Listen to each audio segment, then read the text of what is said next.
everyone, book lovers and lovelies and all you beautiful people out there. Today I am doing a September wrap-up, so the books that I read in September, and I'll talk a little bit about them, the rating, what I thought, just all over the place, books, because we love them, you know. So the two first books that I'm going to show you guys are actually the ones that come from the month of August, but I kind of read them at the end, so I didn't include them in my summer reading wrap-up. You can watch that in the cards if you're interested. So first, let's get into the two books that I read in August. The first one is A Conjuring of Life by V.E. Schwab. This is the third and final book in the Darker Shades of Magic trilogy. Absolutely love this trilogy. It's just, I think, like at least the best fantasy series that I've read this year, if not the best fantasy books individually. The second one was probably the best one, but I have to say the third one was very, very good too. Love them, highly recommend them to anyone who hasn't read them and loves fantasy. The story is based upon this main character called Kel, who is an Antari, which means that he can travel through different versions of London. There is Red London, Black London, Grey London, and White London. Black London has been consumed by magic and nobody lives there. White London is like where people got greedy with magic. Red London is like the balance. Grey London is where there's no magic, basically. And Kel, he is a messenger for the king in Red London, and he is also kind of like a brother to the prince there. And so he is able to like give messages between the kings in the different Londons, and you know, smuggling basically gets him in trouble. He's not allowed to do that. That's highly illegal, and he falls upon some dark magic that basically starts this whole story. Loved it, love all the characters. Like, I just feel so much when I'm like reading this book, like all the emotions that there are. I also like this book a lot because there's not a lot of romance. Really, really love this book. Oh, amazing. It makes me so sad to have said that I finished the series, but oh, god damn, it was good. Next, I read the Life, the Universe, and Everything by Douglas Adams. This is the third book in the Hitchhiker's Guide to the Galaxy series.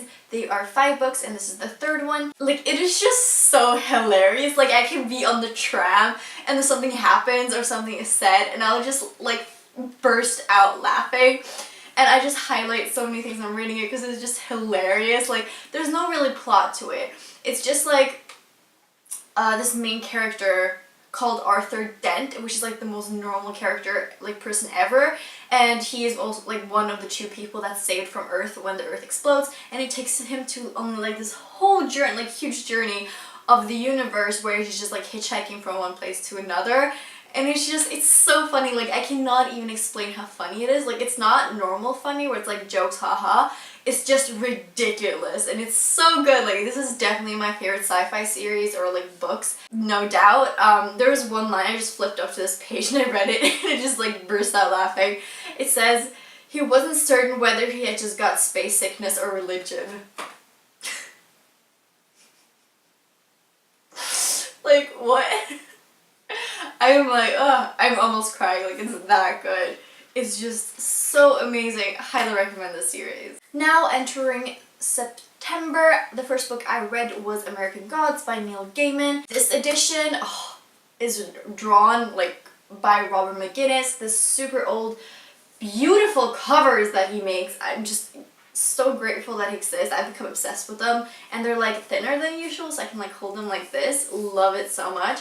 I have so many mixed feelings about this book. All Neil Gaiman's books are magical realism, which means that there's like a little bit of magic but in our own world. In this book you get to follow Shadow, who has been a bit in prison, and then when he comes out he learns that his wife is dead, and then this man called Mr. Wednesday approaches him and offers him a job to be like his bodyguard and like just be there for him basically, and he feels lost and he doesn't know where to go, so he basically says yes to the job. And as it turns out, Wednesday is kind of like a god, and so are so many other people that he meets along the journey of this book. And it's basically like a book about the war between the old gods, which are the ones that, you know, like Nordic gods or original gods, kind of like before, you know, technology or like whatever, like the really old ones. There's a war between the old gods and new gods, which are like television or, you know, phone, like, or world. Like, they're like these new inventions that kind of people, like I don't want to say pray to, but because they believe in them, they kind of exist. And that's kind of how this whole book came forth. If the people believed in a certain god, the god was like kind of materialized into a physical being. So I really like that about this book, kind of the view on gods and that kind of thing. It is a very strange book. I was confused a lot at the time, like about characters, and you know, it's kind of like jumping from plot to plot. It's always the same thing with Neil Gaiman's books, where you can't tell like the whole story. Like I don't remember which events came first and last. You know, it's kind of all just like I know the story, but I still kind of don't understand what happened. I don't know how to explain it. I like them, and this one was really funny. And it had a lot of elements from a lot of different characters that I really enjoyed. I thought it was an average book, but yeah, that's my thoughts on it. Next, I read a poetry book called No Matter the Records by Sarah Kay. This is my third poetry book that I ever read, so it's like kind of a new genre for me. Not that I haven't read poetry before, but like poetry books in general. I absolutely love Sarah Kay's poems. They're very open to interpretations. They're very storytelling wise, where like she is telling a story, but she's telling it in a very beautiful way. They're kind of longer poems, but I absolutely love this poetry collections. I thought it was so beautiful. I thought it was so relatable, but I also think that it's relatable because it can be seen in so many different ways. Highly recommend this poetry collection. Absolutely loved it. Next, I read The Wizard of Oz. This is the first time I actually read the book by myself. When I was younger, I had this. I still have it. I think it's like the most prized possessions that I have. This pop-up like edition of the book where you can like open it and you know like cities come up with the book. I love them, and my dad used to read the story to me, so it's like kind of sentimental value. Also, my favorite musical ever is Wicked, so I really like love this story. I don't know why I like it so much. It brings back like a lot of good memories for me. It has a lot of good memories, so it just makes me happy. So if you don't know what this story is about, it's about Dorothy that gets carried away in a tornado to the land of Oz, and she happens to kill the Wicked Witch of the East, I think. And so they think she's kind of like this witch killer, and they like help her along the way, and she just wants to go back home. Yes, and then she meets all these funny characters along the way. Really like this book. It is really short, but like with all children's story, it's like you can't help but get a little bit bored because it is a children's story, you know? But as much as I can love a children's story, like that's how much I loved it. Does that make sense? I think it does. I absolutely love these editions as well. I think they're super cute. Next, I read Genuine Fraud by E. Lockhart. I actually did a review for that, so you can watch that in the cards if you're interested. This book is a very unique kind of a YA book where it starts off at the end of the story, telling the story like backwards. It's about the main character, Jewel, and she kind of keeps switching identities to get away from someone, and you don't know why, and that's kind of how the story starts, with her like running away from this hotel and like taking flights. You know something sketchy is up, and then you go backwards in time, like sometimes by weeks, sometimes by months, sometimes by like more months, you know, and you kind of get to uncover the story of how she ended up the way she is. I really liked this book because it was very unique, and you had to like kind of think a little bit, and you also kind of have to wonder like who she is really, like what is going on, and I really enjoyed that. You can't really classify it as a thriller, and if you do, I think you ruin the story. You just kind of have to go into it knowing that it isn't really any category. It's just, it is YA. So it is a very easy read when it comes to the language, but very addicting. Read it in 2 days, just like flew through it. Yes, highly recommend it. Next, I read A Tale for the Time Being by Ruth Oseki. This is the book club book that I had for my international book club. I absolutely adored this book. I think it is an amazing book club book because there's so many things you can discuss. What I thought when I was reading this book is that this would be an amazing book to read if I ever think that I want to commit suicide. Which is not for everyone. I'm not saying if you want to commit suicide then read this book, because that's not maybe the experience that everyone will have with it. But for me, it was like showing why life is so important, why suicide is bad, but also very complicated. This story, you follow two different stories. You follow one where the main character is now, and she's writing in a journal about her grandmother's life, or she says she's going to write about her grandmother's life. She never comes around to writing about her grandmother's life. I think here's a great-grandma even. But she starts kind of talking about her own story instead, but it is in this diary. The other story, parallel story, Ruth, which is like a middle-aged woman who live in kind of a very rural area with her husband who's very into like biology and stuff, and she finds her Nao's diary at the beach and now lives in Japan, so they think maybe this tsunami brought it in. They don't know. So that's kind of like the fun evolving of the story, where you follow one character who has found from this diary and the other character where you get excerpts from the diary, and it's just so much fun because Nao is like a hilarious character. She wants to commit suicide, but she's also very funny when she writes. She has a very teenage point of view when she talks, and Ruth kind of gets obsessed with this girl and like figuring it out, who she is, if she exists, you know, her family. She really like puts herself into this story. Ruth is also an author in the books. I'm still wondering if the author has put herself in the book. I highly recommend this book. It deals a lot with suicide, it deals a lot with different cultures, but it has a very nice balance of like the spiritual. Her grandma is like a Buddhist monk, so you kind of get that perspective of it, the very spiritual, the very biological. You also get the psychological, and war is also talked about. So there's a lot of these different aspects that are really well balanced in the book. I highly recommend this book if you're up to a little bit of like literature, up for a book that is very literary good, has good literature. Is that right? Jesus, I'm giving up. You know what I mean. Read it. The next book that I read was The Different Disappearances by Emily Bain Murphy. This was also a YA book, but I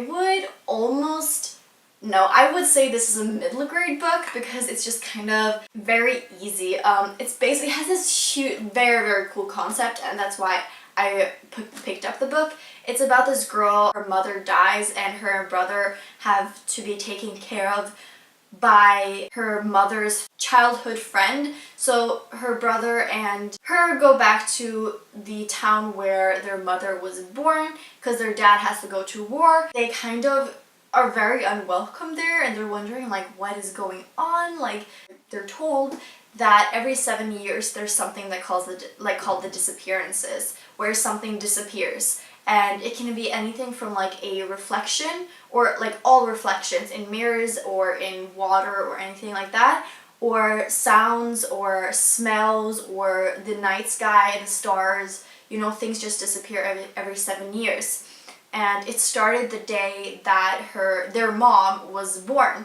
And so they're kind of being taken at fault for what is happening. This book really made me appreciate like the sound of music. I get so invested in the stories that I read, so that when I got into the car and turned on the radio, I was like, oh shit, it's actually working, you know? Which is just so funny. But I think it is a good book for those who are a little bit younger, but it was just kind of flat because it has such a cool concept, and I feel like it could be taken way further. And I feel like the resolution to like when they figure out why all these things are happening was just not, it was creative, it was represented in a very non-creative way, which is kind of my issue with it. I don't really know where I lie with this book. The next book that I read was the last book of the Court of Thorns and Roses trilogy. This is the last one, called A Court of Wings and Ruin by Sarah J. Maas. The second book as well, and this one was just brilliant. Absolutely loved it, even though the first one was like okay, but like still pretty good. This one I found to be pretty good too, but it was just way too long. The first 200 pages was just way too slow. Like you got to the action and the point way too late, and there was just like these books, all of these books, they get me so aggravated because there's so many characters that I'm just like, just get your shit together, like stop moping around. And it just bothers me so much, like bothers me how the characters just do so many stupid things.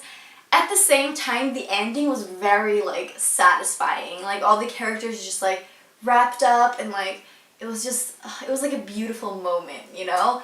If you don't know what this story is about, it is basically about fae and humans, or it's about this world where fae and humans kind of live in the same world and there's a wall separating them. And so the humans are very poor and they're treated really very badly by the fae, but they have a treaty and it is soon to be kind of broken, and there's a lot of, you know, wars and stuff going on in the fae side of the world. Oh, there's high fae and lesser fae, and they all have these powers. There's so many different kinds of fae. Yeah, it has so many different characters and it has an amazing friend group. Like, it actually makes you want to be in that friend group. Like, I envy them so much. But as a series, like as a whole, I highly recommend this series. I thought it was really good. I like that you kind of get to scream about, you know, something else than your own problems, which I like about this book. It makes me feel a lot. I like that. Highly recommend. Next, I read this comic book called They. This is a Swedish comic book by Sara Bergman Elfgren and Carl Jansson. He's the illustrator. It's actually quite famous in Sweden and a few other parts of the world too. The reason why I read this comic book is that I knew they were coming for kind of this discussion and signing at my favorite bookstore, so I had to read it. I realized like reading it the day before, and it has just like the most beautiful illustrations and everything. I used this for my bullet journal monthly setup for the month of October. Because I just think the illustrations are just so beautiful. When the guy called like signed the book, like he drew like an illustration of Luke, which is kind of like this character that they said was inspired by Violet Chachki, you know, the drag queen.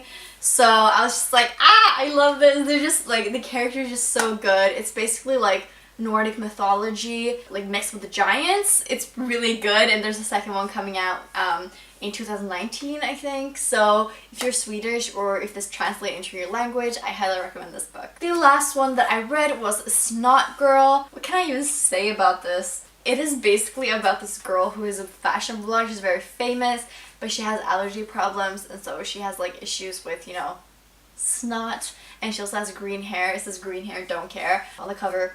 This book is like, I love the illustrations and it could have been so good. It was too confusing, and the plot was just like, what is going on? I don't understand. Like, is this real? Is this real? I don't know.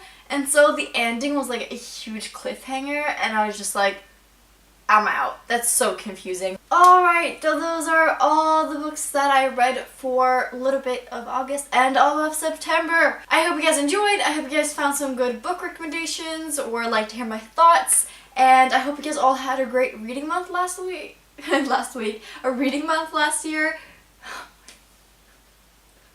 I'm about to cry. Reading month last month, and I hope you guys all will have a great reading month in this month that we're in now, which is October, and I will see you guys soon. Bye bye.